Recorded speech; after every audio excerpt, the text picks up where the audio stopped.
The official World Cup coverage on SJ Radio.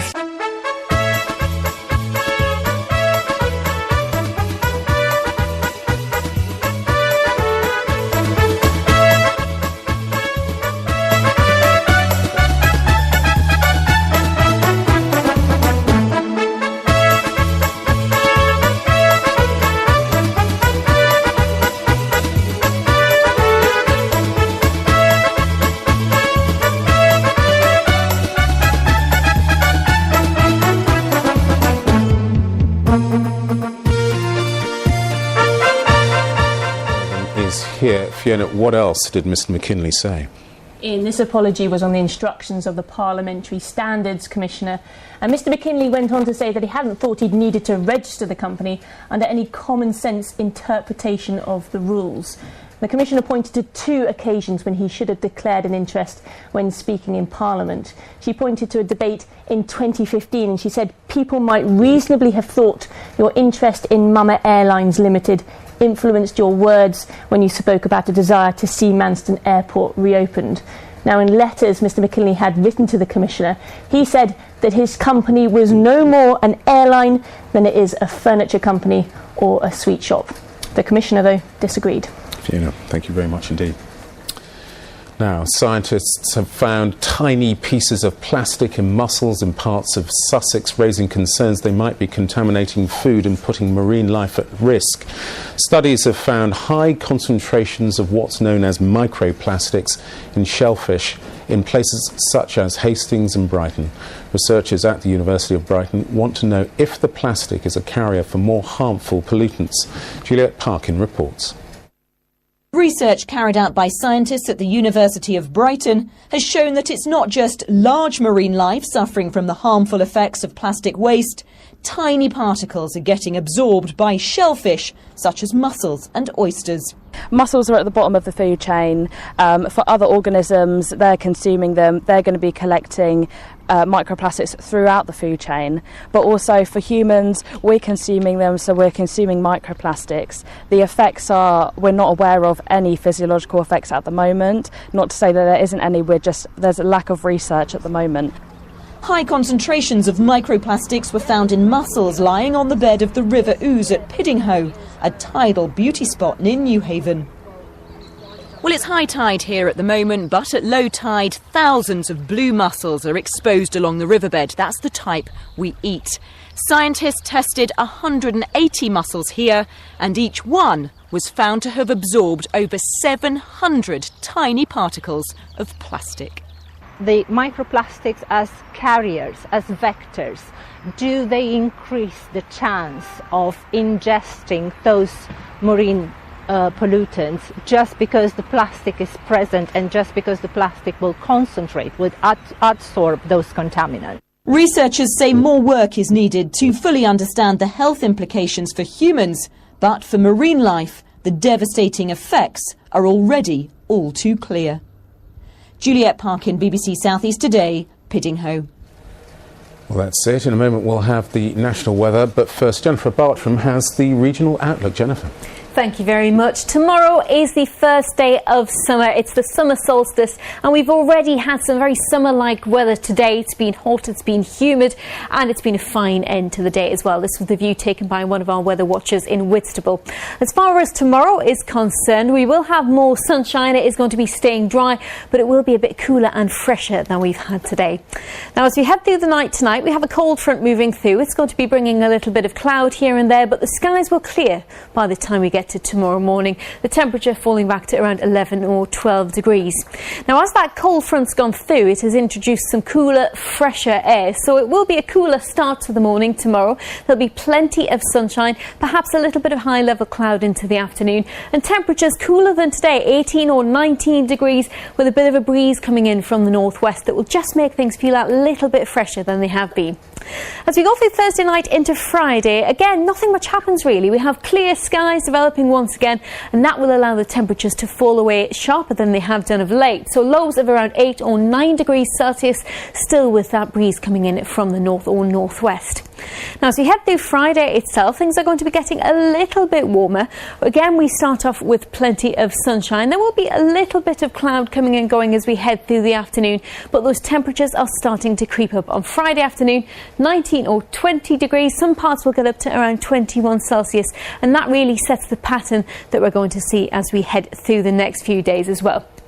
Now, this is the pressure chart as we head into the weekend. We are expecting there to be a fair amount of high pressure, giving plenty of dry and fine weather, and things will be getting warm as well.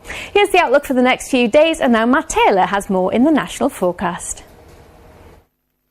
Good evening. As we head towards the summer solstice tomorrow, of course, the official start to summer, astronomically speaking, temperatures actually set to take a bit of a dip. Last night in parts of North Yorkshire, we didn't see temperatures drop below 17 degrees all night. That's 63 in Fahrenheit. The same areas tonight, we could get down to around 6 or 7 Celsius. Fresher air, if you've already been out this evening, is with many. It's been working its way southwards behind this cold front, which is just about to sweep away the last dregs of the humid air we've got across the far southeast. Once that goes, clearing skies for many, but we do have some showers, northern England and Scotland to begin the night. They'll become fewer in number towards dawn, but for all, temperatures will take a noticeable dip. For many away from the southeast corner, down into single figures, meaning a much fresher commute tomorrow morning than many of you have had over the past few days. But blue skies overhead for many, and of course a lovely early sunrise for the summer solstice. Longest to the daylight, of course, in Shetland, where we get close to 19 hours in total, but it's actually here where we see some of the cloudiest weather throughout. Showers in the morning, strong to gale force winds as well. A few showers across northern eastern Scotland, but most of those will fade away. And for the vast majority, it's a dry day, good sunny spells, bit of fair weather cloud through Northern Ireland, southern Scotland, northern England towards the East Midlands. And in those cloudier moments, you'll probably notice the chill in that northwest breeze. Limiting temperatures for many in the teens, just about squeaking above 20 Celsius towards the southeast corner, certainly down on recent days. But even though it feels cooler, the sun is every bit as strong, as you'll notice over the days ahead.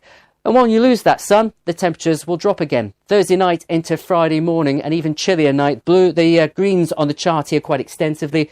Widely, temperatures down into single figures as we start Friday morning, but another sunny start for the vast majority. There will be more cloud in northern Scotland, 1 or 2 showers here, chiefly in Orkney and Shetland. Most will stay dry. Blue skies throughout across England and Wales, and temperatures with lighter winds starting to creep up a little bit. And they'll creep up further into the weekend because we'll start to lose the wind. High pressure moves in across the UK and it's going to set up stall for a good week. Meaning, sorry to say, gardeners, a lot of dry weather. Just 1 or 2 spots of rain in Shetland into the weekend. Most places dry, extensive sunshine and temperatures continuing to climb. And they will climb further into next week. A look at the outlook wherever you are sees temperatures on the up. Dry weather dominating, and by the end of next week, a few spots could get close to around 30 or 31 Celsius. Summer is definitely with us. And now tonight's National Lottery results. The Thunderball numbers confirmed are 5, 9, 16, 17, 29, and the Thunderball itself is 11. There are over 129,000 winning tickets on this game tonight. In the Lotto jackpot draw, the 6 winning numbers are confirmed as 15, 22, 26, 35, 41, 43, and the bonus number is 1.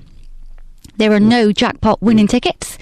The jackpot for the next draw will be an estimated £17.2 million, and there will be one prize of £1 million and 20 prizes of £20,000 in the Lotto Millionaire raffle. Tonight's Lotto Millionaire raffle result is gold 1, 2, 5, 2, 6, 2, 4, 5. One ticket is worth a guaranteed £1 million. For more information about the 20 prizes of £20,000 in tonight's Lotto Millionaire raffle, head online or press the red button now.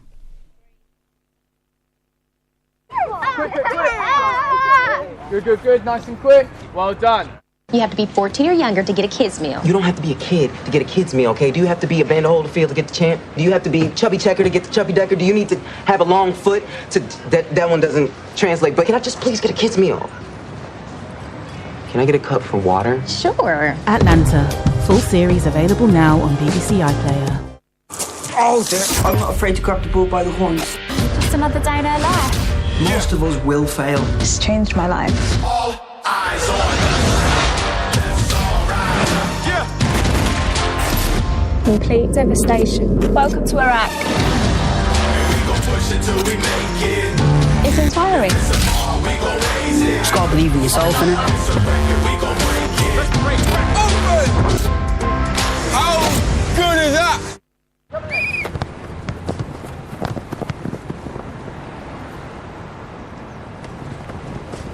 It's been another great day of World Cup football, and if you missed any of the games, then this is your time to catch up with Group A and B. Yasin, a goalkeeper we'll never forget. He's got it! Pelé has scored! And that is Brazil's 100th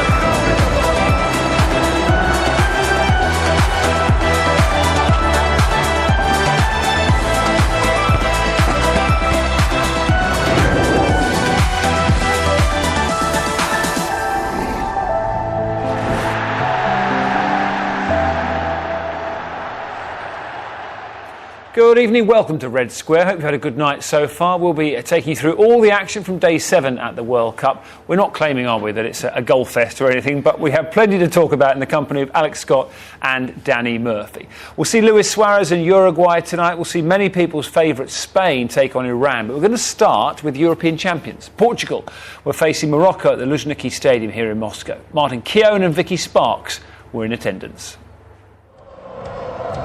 Morocco will have to summon the spirit of the 1986 World Cup today. They stunned Portugal 3-1 in the group stages back then to reach the knockout rounds and must avoid defeat today. A tough ask if Cristiano Ronaldo sparkles as he did against Spain. Portugal make one change from that 3-3 draw. João Mario, who spent time on loan with West Ham this season, replaces Bruno Fernandes. The big surprise for Morocco is that Watford's Nordin Amrabat starts, having initially been ruled out after a clash of heads in their defeat by Iran. They make 3 changes. First choice right back Nabil Dirar returns from injury, along with Khalid Boutaib and Manuel da Costa, a former Portugal youth international. Of course, Silva, Hakimi in attendance. Paredes continues the run into the penalty area. Silva's cross deflected.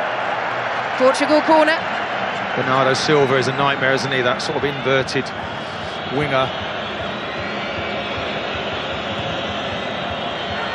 Towards the 6-yard box and it's in! And wouldn't you just know it? Cristiano Ronaldo gives Portugal the lead. Well, it's as if Ronaldo's saying, this is my World Cup. Just put that ball in the box for me and I'll get there first. I mean, it's appalling marking, you have to say. You cannot give this guy this type of room. Well, he scored inside 4 minutes against Spain. And he's done so here against Morocco. And with that goal, becomes the all-time leading European goal scorer in international football. 85 for Portugal.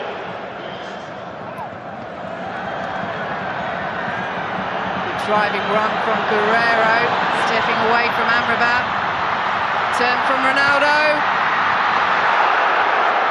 so close.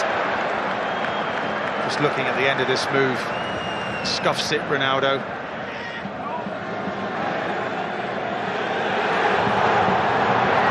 Morocco coming forward with Amrabat, win a corner. They've responded well to falling behind.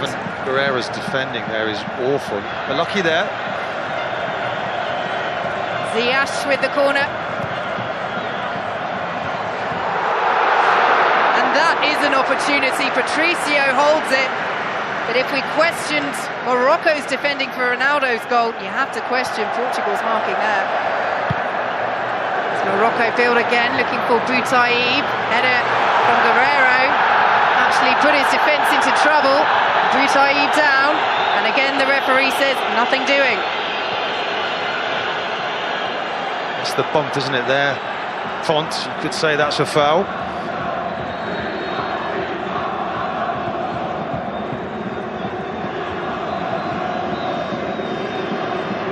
Ronaldo looking for Guedes. Good save by Munir, who collects at the second attempt. Ronaldo just lifts it over for Guedes, and he's just, for me, he's got to score there. It's an outstanding save.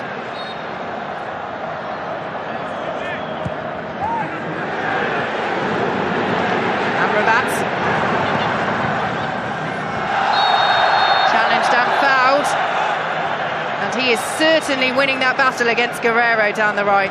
He's got him on toast, hasn't he? Look, he's diving in there. What on earth's he doing? He just shoves him off the ball. Morocco and Ziyech. And they find a late equaliser in this first half. Oh, and just missed by Mehdi Benatia at the far post after the flick on. Dear, oh dear. I mean, it's another good ball in, isn't it? Just Benatia there. It's just the slightest of touches. He needs to get on that. He just can't get on the end of it.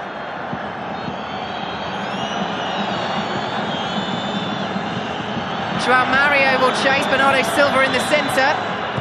Ball back. Gets it all wrong, but Ronaldo will come onto it. And Ronaldo fires over. Dear, oh dear. It lands lovely for Ronaldo, and you suddenly expect to see the back of the net bulge, and no.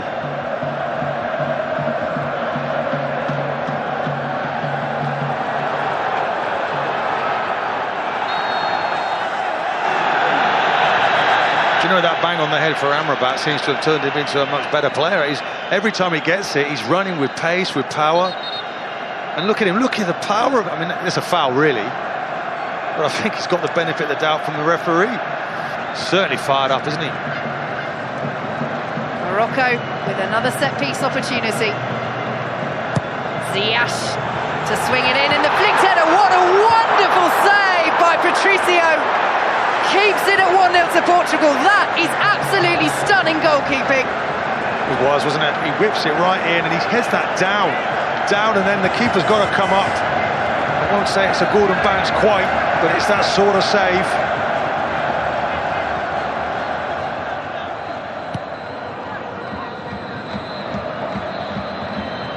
Belhanda, so much confidence in the way that Morocco play. But he buzzes around, Belhanda, doesn't he? He's run in there to Coutinho. He's gone down. Youssoufa, Nasia latches onto it, and that should have been 1-1 from the Morocco captain. Quality ball in. It's Benatia, I think, who gets the initial challenge. It drops really kindly for him, and he snatches at it. Here is Ziyech.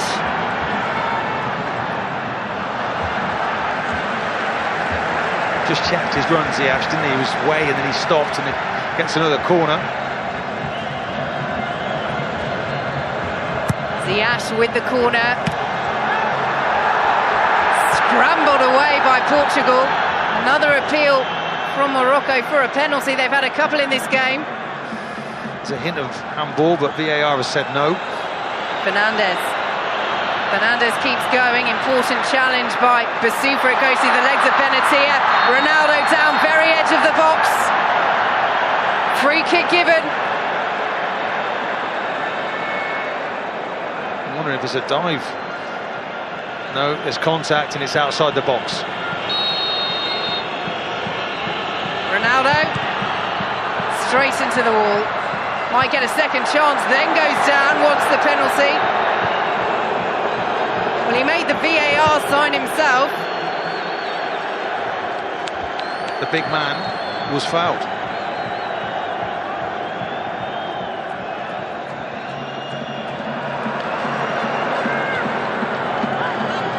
Morocco with the opportunity to build again.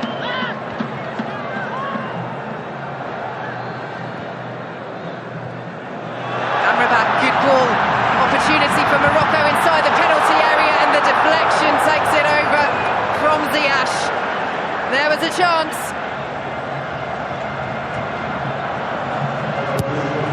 Ziyech with the corner. Carcella appeal for handball and given.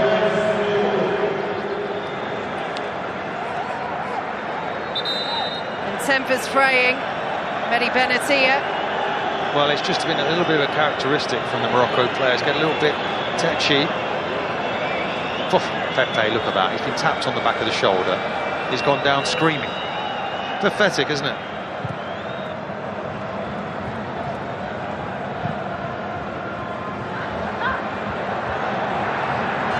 Still time.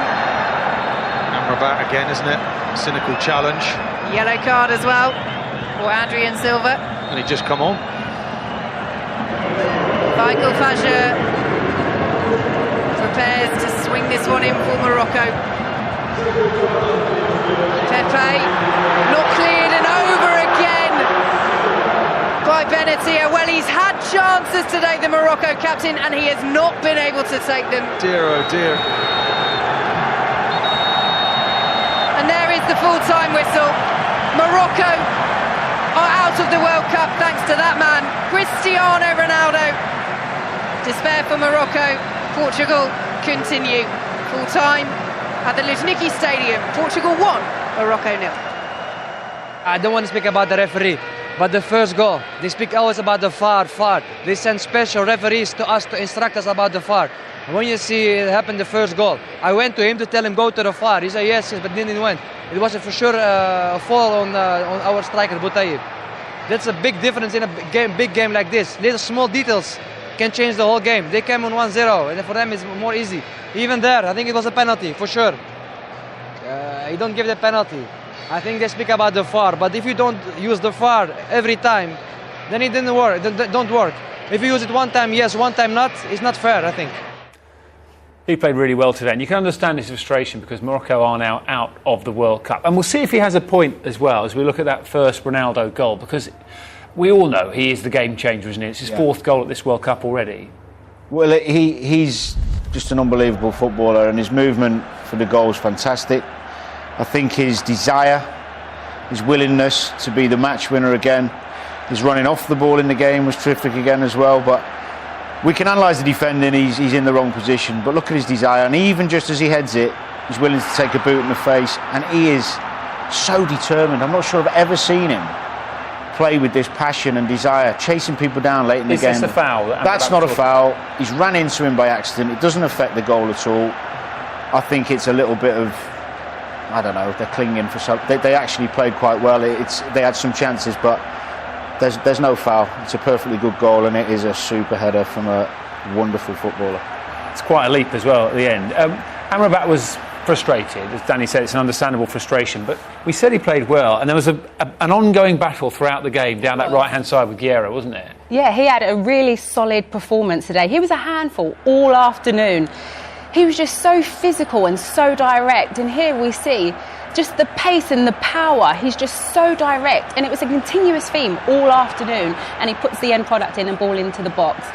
But just Guerreiro, he really exploited him down. It was just too strong for him, and it's too easy to get past him.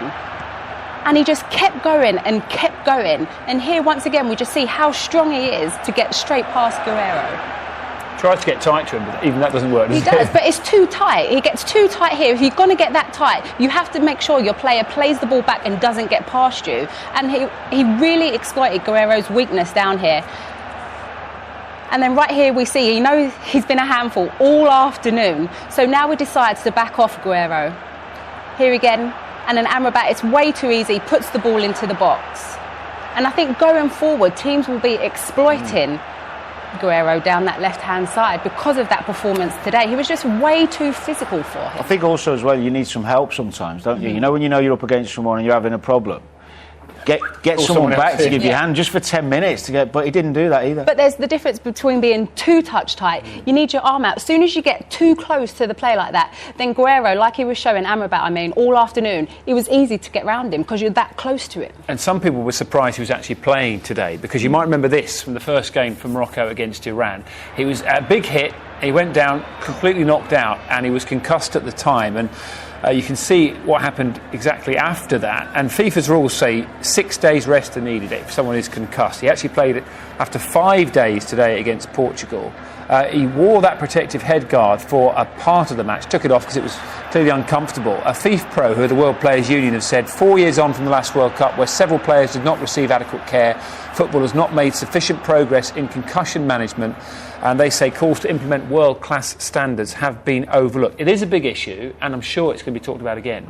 Well, his performance was very, very good, and he looked fine. So, fingers crossed there's nothing more to come of that. But it's very hard for someone when they're desperate to play for the country in a World Cup, after 5 days, day early, granted, to deprive him when he's probably desperate to play. It's a really difficult one. Yeah, I'm just going to be picked up with FIFA again by FIFPro, who are the World Players Union. One other player we have to talk about is Pepe. Because surely, I mean, he's an experienced player, right? He must know that there are cameras on him and everybody can see what he's been up to again in this game today. I struggle to find the words to, you know, my kids would be on the phone to me and my mum, embarrassed for me. It's embarrassing, isn't it? Yeah, it's embarrassing for people who know him. He's actually a super player. He's a winner.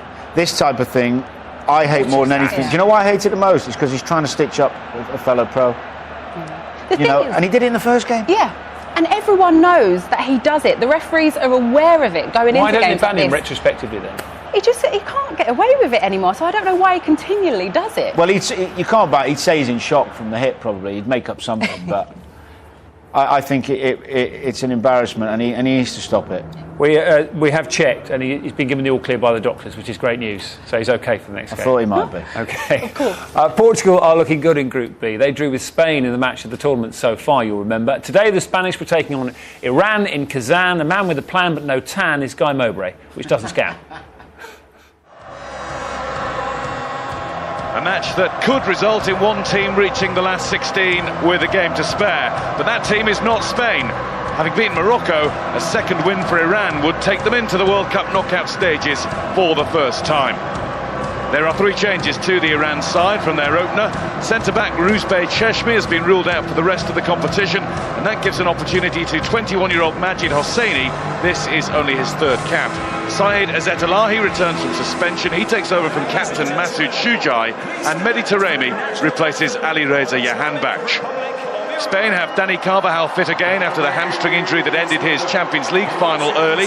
He takes over from Nacho, losing his place despite scoring a fine goal against Portugal.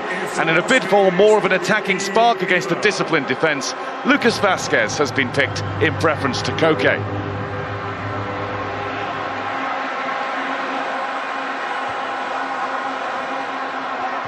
Ramos just left a little bit on Sardar Azmoun.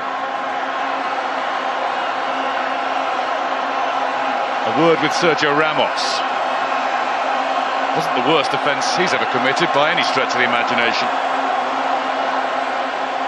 Fernando Hierro likes the tempo that his side are playing at. He's not changing much, if anything, from his predecessor Julen Lopetegui. So trying to get away and find some width. He was just forced off balance. Ebrahimi was the offender.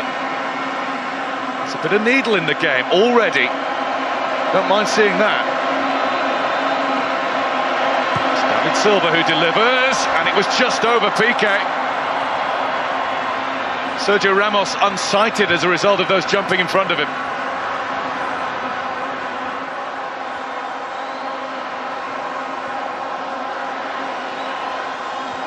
Busquets, caught late, free kick Spain.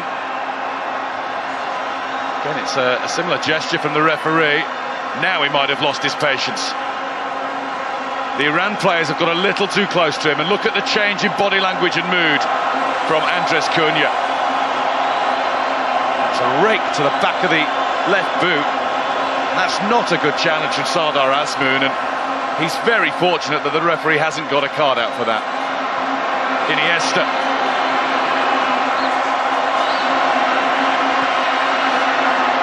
Comes to Sergio Ramos, who gets the ref out of his way.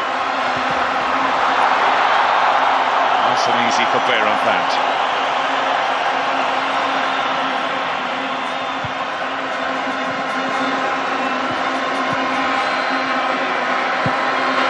Iniesta in. Piqué. Sergio Ramos, Silva.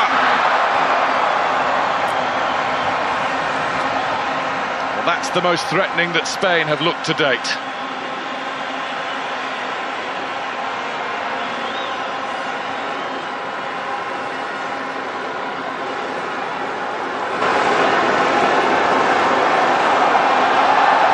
Now, what did Diego Costa do there? Beiran Fand is clearly implying that dastardly Diego nudged him, stood on him, certainly tried to hurt him. The referee is having none of it. Diego Costa is infuriated by it. If he has done anything here, his game's over. The referee has said it's all something and nothing, and it is all something and nothing. He doesn't need to be getting in the goalkeeper's face like that, mind you, but there's nothing in that for that reaction. Not really. but he does make problems for himself.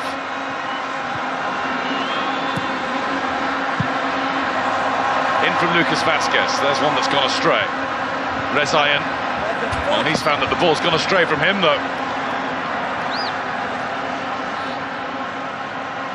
Isco is up to take the Spain corner. Can they be fully appreciative of the present? Flicked across by Busquets. Piqué had a go.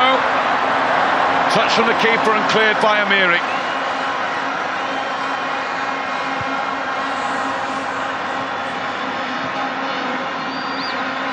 Isco beats Amiri with ease. It's away from Diego Costa. And that was Busquets. And it's poured away by Beerenvand. Made a bit of a meal of the first save, in truth. Flicked at it a bit with his hand. And as soon as he saw Lucas Vázquez coming in, he reacted accordingly. What a challenge Iran face. After this, for their final group game, they've got Portugal. You wouldn't have thought they'd go on to win this game, so they might well need to beat Ronaldo and co. Even he, though, will not find it easy to get past this defence. Vahid Amiri with the Iran throw. Oh, it's in! Oh, it's not! The net rippled, and just for a moment, Karim Ansarifard thought that he'd scored. We've seen that before this World Cup from Luis Suarez. There'll be Spanish hearts beating now.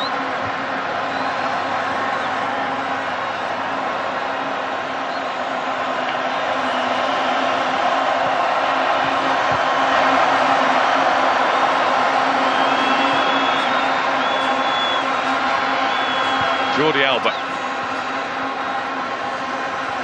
Iniesta. Diego Costa. It's in at the other end. Diego Costa was allowed to turn. You can't do that. You can't give him that chance in the penalty area. Was it Rezaian with that final touch as he came in to help? Oh, it's desperately unlucky for Iran. Costa turned, Rezaian played it against Diego Costa's knee, and it ricochets past the helpless Beerenvand.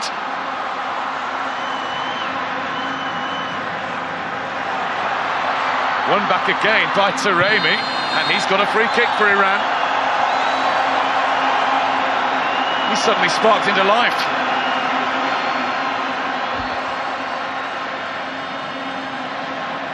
As though it'll be the captain's call, although there's a bit of disagreement. Now not Haji Safi, it's Rezaian who does take it, and it is a good ball in, and Spain can't get it away!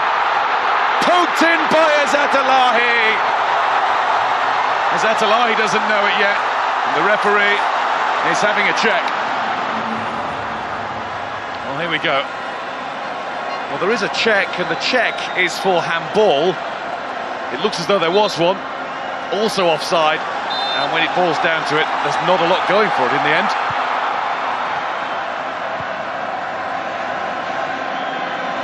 Isco. Iniesta. Still Iniesta. It was behind Diego Costa, who's in challenging again.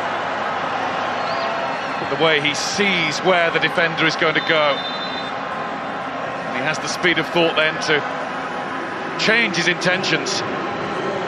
Almost ran out of room that time. Isco puts it in there. That was different. And it won't go over the line yet. Goodness me, I've never seen a scramble like that in a World Cup finals match. All fall on the ball. They shall not pass. Ezzat-Allahi and Rezaian resolutely in the way. There's no suggestion of handball. He's trying to get his arms out of the way. He's helped out by Ezzat-Allahi. And finally, Beerenvand just put his head in where the boots were flying. Well, you can understand why they look glum with the scoreline as it is, but Iranian football is on the rise. Carlos Queiroz has done wonders with these players in this team. And they're not done yet. Vahid Amiri nutmegs Piqué over the top from Taremi. Brilliant from the two wide men. Not what Piqué wanted as he reaches a ton of caps. Spain were in a ton of trouble there with Mehdi Taremi attacking that. It just comes off the left side of his head. Had he met that more sweetly, that would have been gold for him and his country. Please do it again. Didn't work first time around, but let's see it once more. Something more conventional. Flipped in by Ebrahimi, out decisively comes De Gea. Jahanbakhsh. Hosseini. Time is up for Iran, who came so close. They hit the side of the net just before Spain scored, with more than a hint of good fortune about the goal that was bundled in off the knee of Diego Costa. Iran still had the ball in the net after that, but that was correctly ruled out for offside. And Spain move on to 4 points in the group, along with Portugal. Morocco are already out. Iran are going to have to beat Portugal to continue in this World Cup. Ronaldo for them next. They'll certainly give them a game. Spain's first win of World Cup 2018. Iran 0, Spain 1. Big win for Spain. Let's confirm how the group table looks then for you tonight. A win and a draw for both Spain and Portugal. They're both on 4 points. Goal difference the same, goals scored the same. They drew with each other, so the only thing that separates them is that Spain have had fewer yellow cards than Portugal, so they're there on fair play. Iran still have a chance if they can upset Portugal in their last game, but Morocco will be on their way home after the group stage, as we mentioned earlier. So win for Spain today to add to that win for Portugal. It's bubbling away nicely, that group. And Diego Costa, the magical knee, has taken Spain over the line. The magical knee. He's got a knack of just scoring goals. If it might be lucky, but he'll take it any which way. But here, in the space, ball comes to him, it is a good turn. And here, just that little bit of luck. Rezaeian think he's in the right place, doing his defensive duties, but it comes off Costa's knee. And look, here, take that, because that's 9 goals in 9 starts for this guy. Great record, isn't it? And when you compare him to the last World Cup, Danny, me and you were talking, he just looks in such better shape physically and just the way his movement around the pitch. It's a great point, but do you know what? They needed it. They were probing, but without making too many chances. And sometimes in a game, that little bit of fortune can just kick you on, and then the majority of the game then they were in control, although there were chances the other way. Yeah, and we'll see those in a moment, but you were talking about the way that they were really pressing Iran and trying to get the ball through that layers of defence, and Isco was one of those players who was trying absolutely everything to get the better of them. Well, he was brilliant in the first game against Portugal, and I saw him against Tottenham live twice this season, and he struggled a bit. And I thought, what's all the hype about? And I've seen him play, good moments on the highlights from Madrid at times, but watching him live the other day and today, he was absolutely outstanding. And what I like about him, this was intent in the beginning of the game, trying to get forward with, because he runs off the ball a lot as well. He's not just always coming to feet. But what I like about him is when it's not going so well for him, or he's not, oh, look at that. That's just incredible, isn't it? That's like playground stuff, isn't it? But it's growing in confidence as well. But what I like about him is that he goes to find the ball when he's not. If he's having 5 or 10 minutes, or the team's having 5 or 10 minutes where they're not quite playing well, he'll go and find it. He'll go and make something happen. He's become their leader in that respect.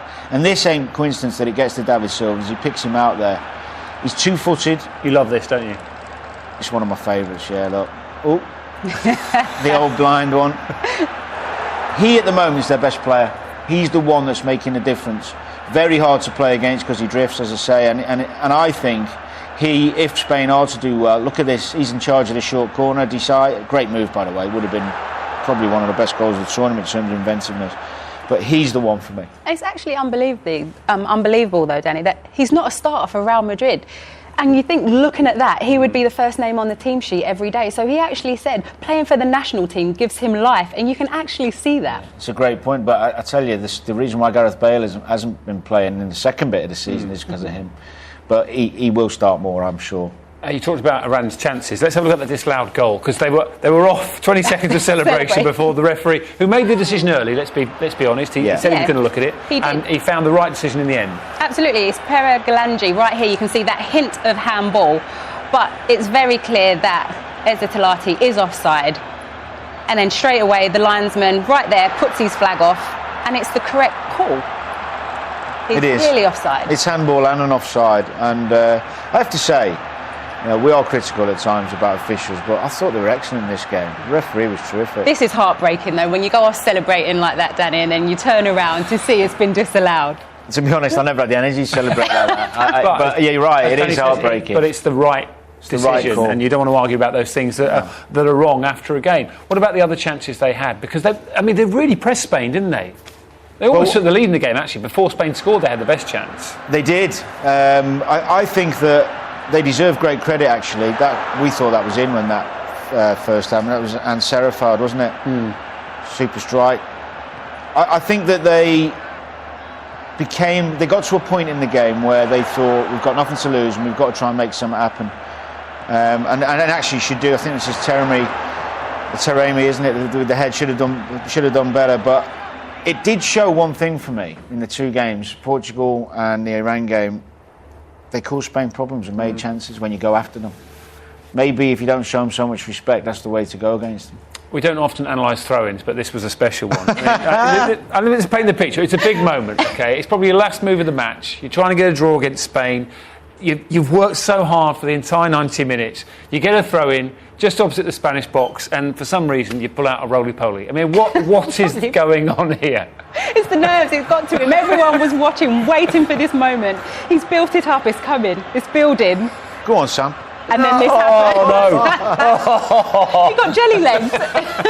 Is that just tiredness, you think? Because normally he'd use that momentum, wouldn't he, to ping that all the way? You know what, Dan? I can do that. We'll do that tomorrow when we're there. I'll do a little rerun for you.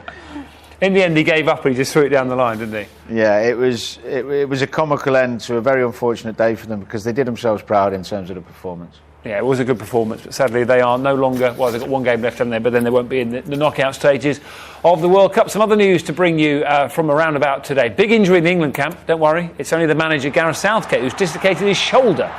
So he will not be doing this again. This is him celebrating against Tunisia. He did it while he was out running.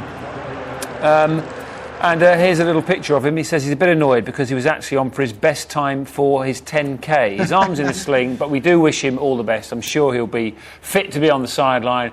The England players had a day off today. Some of them have been messing about on inflatable unicorns in a pool. A few went for a stroll around Repinot, their base. Gabby Logan was there as well. She was grabbing a snap with one or two of them.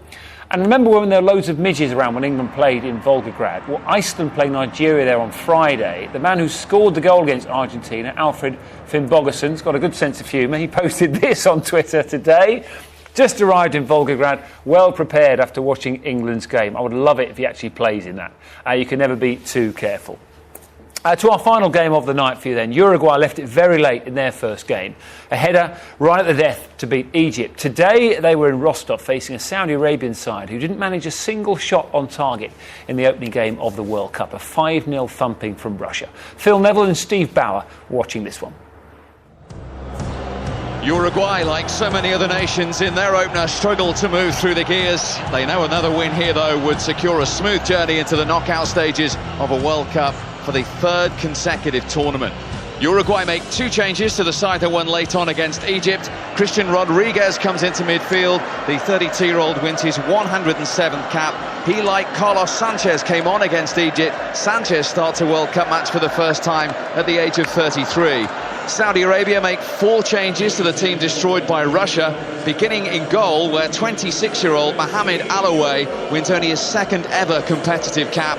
Ali Al-Balaihi comes into the heart of the defence. Hatem Bahebri will hope to add pace as he's given the opportunity in midfield. And Farhad Al-Mawalad starts. He scored the goal against Japan that clinched Saudi Arabia's place in the tournament.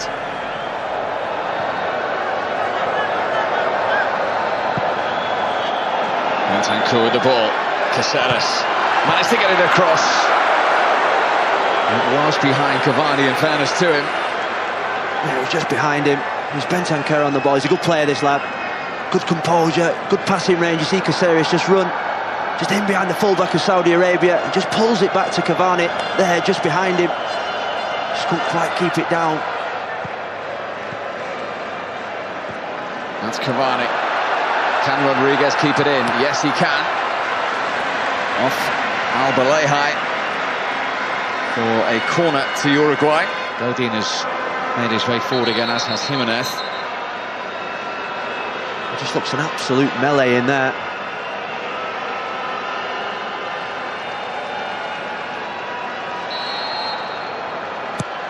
Lofted in by Sanchez. Goalkeeper made an early decision, didn't get there, and it's turned in by you-know-who.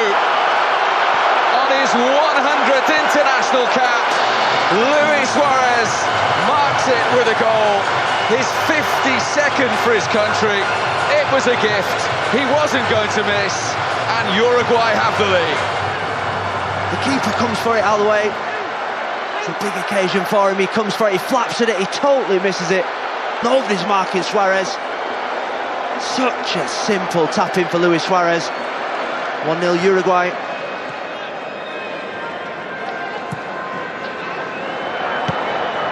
Here's Suarez. Cavani on the turn. That was a really good block. Al-Balehai. It was desperate, but it was effective. And fantastic defending from Al-Balehai.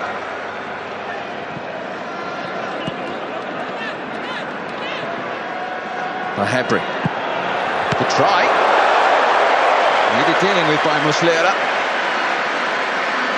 Oh, it's positive from Bahebri. Seen there just cutting in, going past Sanchez Bentancur. Didn't quite close the shot down. It was with his weaker left foot as well. Third coach in less than 12 months for Saudi Arabia. Former Spanish international Juan Antonio Pizzi. Al-Sharawi. Lofts it in. Godin didn't get there. And it was Bahebri coming in behind who had the opportunity. Al-Sharawi on that left-hand side just puts a aimless cross into the box. Godin, you think, is going to just mop it up. Caceres switched off. Bahebri there, he's got to keep it down. He's going to get his head over the ball. That is an opportunity for Saudi Arabia.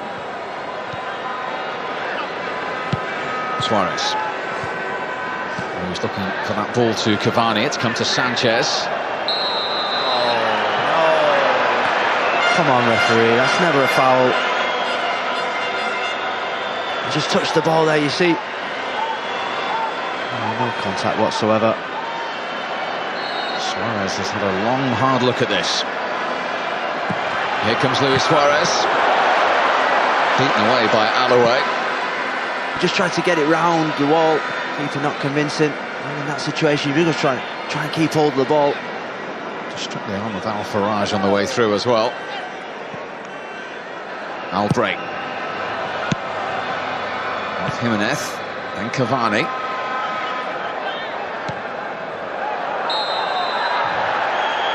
Hassawi with the foul on Suarez. Free kick quickly taken. Cavani. He has to wait for support to arrive. He's trying to find Sanchez. He has found Sanchez.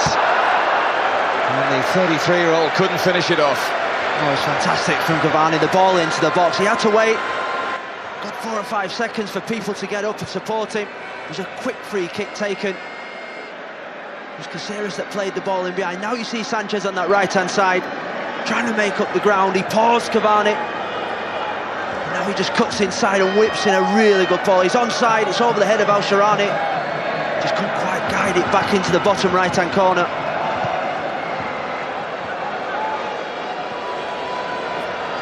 Suarez.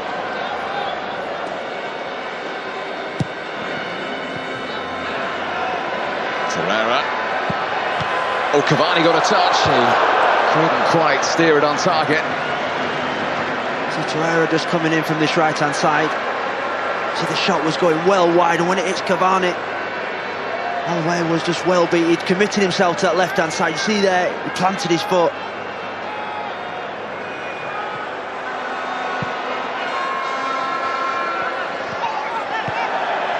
Suarez left frustrated again. It's come to Cavani. He's all alone, and he will go alone. And he still might make it.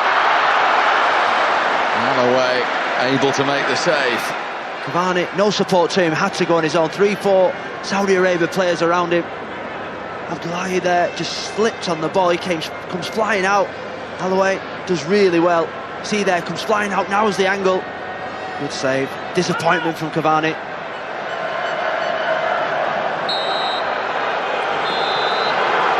Uruguay are safely through from Group A, and one with the host Russia. They will play off as to who will win this group. Luis Suarez on his 100th appearance with the all-important goal after 23 minutes. Saudi Arabia's adventure is over. It's finished Uruguay 1, Saudi Arabia 0. That result meant we knew the first two teams through to the knockout stage, Russia and Uruguay. They face each other on Monday to sort out top spot. Saudi Arabia and Egypt are on their way home, so their game on Monday in Volgograd will lack a little bite. And please excuse a little brain fade a few moments ago. Iran have got a great chance still of going through. I was talking about Morocco, but I got confused. They take on Portugal in Saransk on Monday, so all the best to them. Still with a great chance of forcing one of them, either Portugal or Spain, out of the World Cup. Let's talk about Uruguay, though, because it wasn't one of those great games. It's not going to go down as a classic. No. But in Suarez, 100th cap, they have a man who just is an ideal poacher, isn't he? Well, you rely on your best players, and sometimes with Suarez, he doesn't play well, but he does this, 52 goals in 100 games. He scores all types of goals. He's their talisman in many ways, and I think, though, although he didn't play great in the first game, he's going to produce. Today was a perfect example of the big boys coming forward and stepping up, and I'm pleased for Suarez, really, because he did take a bit of unnecessary stick after that first game, and it does take a little while to get you, well, apart from Ronaldo, of course, it takes you a little while to get going when you're a striker if you haven't played for 3 or 4 weeks. They don't actually like having the ball too much, Uruguay, don't they? They're happy for Saudi Arabia to have over 50% possession in the game, and they have this incredible unit at the back. I know you love Godin, so would you like to talk about how much you enjoy watching him? It's the both of them, Godin and Jimenez. They've got a great pairing between them right there. But here is his positional awareness and just reading of the play. He makes it look so easy with everything that he does. Here we see him once again. Okay, he gets beat here, but it's the recovery. Doesn't let him get past him, and it's the block right there. Everything, he just takes it nice and easy in his stride. Already covering now for Jimenez, and just marshals that player right off the ball there. So as well as positional awareness, he's got the physicality as well. They enjoy it, those two. They enjoy defending. You've got to enjoy defending. If you're going to be good at it, you've got to enjoy doing it. Yeah, but it's a dying art in that respect. Really, really enjoy it. I think it's their partnership actually at club level. Yeah. It comes through on the international stage. It's just that connection between the both of them. You have to work together across that back line, and you can just see it. They're so hard to score against. Hence why they've kept another clean sheet. Yes, another one for them, and another goal at the end for Suarez. Well, let's tee up what is happening tomorrow for you. We know Uruguay are the first South American side through. We're going to see Argentina again. Messi is back. They're taking on Croatia. That's tomorrow at 6:30 for you. Denmark against Australia is available on 5 Live. That kicks off at 1. France against Peru, that's the middle game. Also on 5 Live from Ekaterinburg. And the website's a great place to mop up everything. You'll find all the goals on there and loads more too. We're seeing lots of the big names at this World Cup score. And I know you're an England fan, but isn't it nice to see the big names performing on the biggest stage? No, well, I'd rather they all be playing really poorly and be out of form. I would, because it'd give England more chance. I'm genuine with that. But actually, being there and watching Ronaldo get his hat, it was a fantastic experience. But if you give me a choice, I'd rather he be struggling like mad. So you'd like a terrible World Cup for England to win? Yes. OK, all right. Well, yeah, we'll see what we can do. And from a home side perspective, Russia, one of the best performances from any home team we've seen for years and years in the World Cup. 8 goals in the first 2 games, and it's changed the mood of everyone, hasn't it? The confidence in that team, and now the fans, they believe. But I don't know, I think they might still struggle in the next round. Lots of smiles in Moscow. We'll see how it pans out for them. That is all from us. Lovely to spend the evening with you. We'll see you for day out in the World Cup. From all of us, thanks for watching. Good night. The official World Cup coverage on SJ Radio.